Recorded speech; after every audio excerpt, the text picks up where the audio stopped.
বন্ধুরা, সম্পূর্ণ পর্ব দেখতে চ্যানেলটি সাবস্ক্রাইব করুন। অবশেষে বনলতাকে সরিয়ে লাজুকেই অনুভবের সাথে মেনে নিচ্ছে স্ত্রী। সম্পূর্ণ জানতে হলে দেখতে থাকো। গল্পের শুরুতেই দেখা যায় বারবার করে অনুভব লাজুকে সবটা শিখিয়ে দেয়, বুঝিয়ে দেয়, বলে দেয়, আর বলে পারবে তো। তখন অনুভবের কথা শুনে লাজু বলে পারতে তো আমাকে হবেই, আমি তো এসেছি লড়াই করতে, আর সেই লড়াইটা আমাকে চালিয়ে যেতেই হবে। আমার কোনো ভয় লাগছে না অনুভব। অনুভব বলে বেশ, তাহলে তো খুব ভালোই হবে। এর মধ্যেই সুদেব দোকানে গিয়েও লাজুর কথায় বসে বসে ভাবতে থাকে। তখনই একজন চলে এসেছে যে খরিদ্দার আর জিনিস চাই সুদেবের কাছে, কিন্তু সুদেব সেই কাস্টমারের দিকে একদমই তাকায় না। তখনই তিনি বলেন, কিরে সুদেব, আরে আমাকে দে, যেটা চাইলাম ডাল দে। তখন সুদেব দিতে থাকে। এরপর সেই পাড়ার কাকিমা বলে, হ্যাঁ রে সুদেব, তুই কাকে নিয়ে ভাবছিস এত? তোর ওই বউকে নিয়ে? শুনলাম সে তো নাকি বিদেশে গেছে। সুদেব বলে, বিদেশ? কলকাতায় গেছে, এখান থেকে কলকাতার দূরত্বই বা কতটুকু? তখনই সেই কাকিমা বলে, বউটাকে এইভাবে ছেড়ে দিলি সুদেব? এই গ্রামে নাকি সে ফিরে আসবে ডাক্তার হয়ে। শোন, এসব কথা আমাদেরকে বলে আর কোনো লাভ হবে না। তোর বউ চলেই গেছে, দেখবি সে কখনোই আর এখানে ফিরে আসবে না। তখনই সুদেব বলে, জিনিস নিতে এসেছো, জিনিস নিয়ে চলে যাও না। এই সমস্ত হাওফাও কথা বলতে কে বলেছে? হ্যাঁ, আমার বউ ঠিক ফিরে আসবে এখানে, আর সে বড় ডাক্তার হবে, তার প্রতি আমার বিশ্বাস ভরসা সবটাই আছে। কিন্তু পাড়ার সেই কাকিমা বলে, দেখ, ফিরে আসলেই ভালো, কিন্তু আমাদের কখনোই মনে হয় না যে সেই মেয়ে এখানে ফিরে আসবে। সুদেবের কানে কিছুটা বীজ দিয়ে চলে যায়।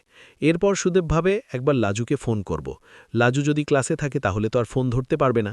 এর মধ্যেই লাজু চলে এসেছে, আর এসেই প্রথমেই সিনিয়র দিদি দাদাদের কাছে গিয়ে বলে, ফার্স্ট ইয়ারের ক্লাসটা কোন দিকে?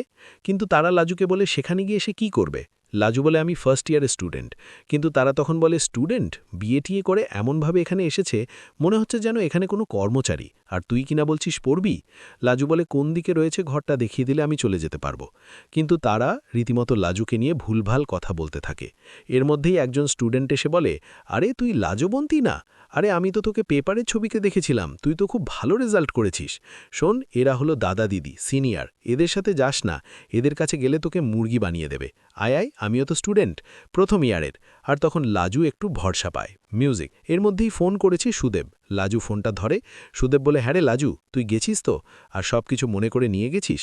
লাজু তখন বলে, হ্যাঁ, আমি মনে করে নিয়ে এসেছি। সুদেব বলে, কে তোকে দিয়ে আসলো রে? তখন লাজু বলে, এই তো খিটকেল আমাকে নিয়ে এসেছে। সুদেব বলে, রোজ কি তোকে ওই গাড়ি করে দিয়ে আসবে? সুদেব বলে, না, আজকে রাস্তাঘাটটা ভালো করে চিনিয়ে দিল, তারপর থেকে আমি একাই যাতায়াত করব। এরপর সুদেব বলে, ও আচ্ছা, তাহলে তো সব কিছু ঠিকই আছে।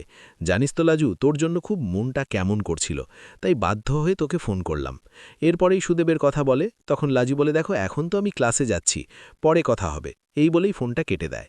লাজুর এই ফোনটা কেটে দেওয়া সুদেবের খুব খারাপ লাগে, আর বলে, ফোনটা কেটে দিল এইভাবে। অন্যদিকে অনুভব নিজের অফিসে চলে গেছে। অফিসে কাজ করতে শুরু করলে এমপ্লয়িরা এসে বলে, অনুভবদা, আজ তোমার মুডটা মনে হচ্ছে খুবই ভালো। অন্যদিন তোমার মুখটা দেখে খুব ভয় লাগে, মনে হয় যেন মনে হয় তুমি বকে দেবে। অনুভব বলে, আজ আমার জীবনের অনেক বড় একটা স্বপ্ন পূরণ হচ্ছে, তাই আজকে আমার একটু আনন্দই লাগছে। কিন্তু আমি কি রোজ এভাবেই থাকি যে তোরা আমাকে দেখে ভয় পাস? তখন কর্মচারীরা বলে, হ্যাঁ, একটু তো ভয় লাগেই। এর মাঝখানে লাজু চলে গেছে ক্লাসে, আর সেখানে গিয়ে কিছু স্টুডেন্ট লাজুকে আবারও অপমান করতে শুরু করে দেয়। কিন্তু কিছু স্টুডেন্ট ছিল যারা লাজুকে দেখে চিনতে পারে, যেহেতু লাজুর ছবি বেরিয়েছিল খবরের কাগজে। তারা তখন বলে, তুই তো জেলার থেকে টপার হয়েছিস রে, তোর মুখটা কি করে ভুলে যাব? আর তোর ইন্টারভিউটাও আমি দেখেছি টিভিতে, খুব ভালো রে, তুই খুব ভালো করে পড়াশুনো করে বড় ডাক্তার হও। এরপরেই দেখা যায় যে স্ত্রী কথা বলতে থাকে অনুভবের বাবার সাথে, আর বলে, তোমার ছেলের এই ব্যাপারটা আমার ভালো লাগছিল না ঠিকই, কিন্তু এখন তো মনে হচ্ছে তাড়াহুড়ো করে বনলতার সাথে আবারও বিয়ে দেওয়াটা একদমই উচিত কাজ হয়নি। অনুভবের বাবা বলে, কি বলছো স্ত্রী, বলো তো, আমি তো কিছুই বুঝে উঠতে পারছি না। স্ত্রী বলে, আজকে তোমার ছেলে বলল বনলতার ফোনে নাকি কে ফোন করে বারবার ওকে বিরক্ত করে।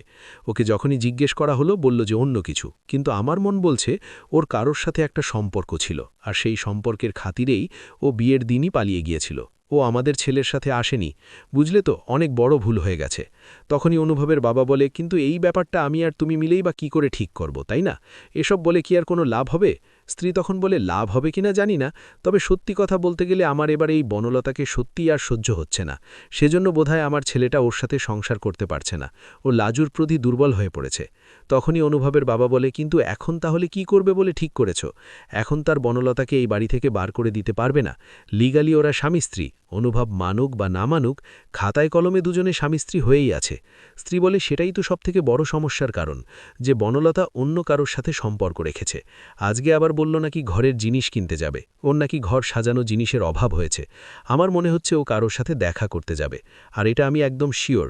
কিন্তু পেছনে তো আর কাউকে পাঠাতে পারছি না। যদি পাঠাতে পারতাম তাহলে সত্যিটা ঠিকই জানতে পারতাম।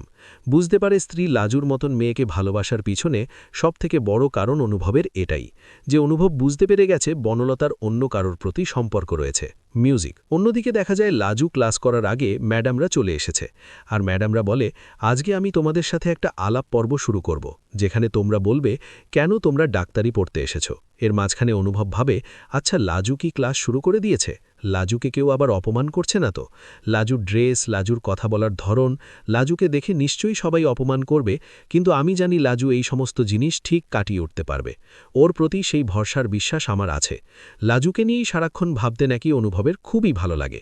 অনুভব ভাবে লাজু মেয়েটা সত্যি কত ইনোসেন্ট, কত লড়াই করতে জানে। ওর লড়াই দেখে মাঝে মধ্যে আমারই খুব ভালো লাগে।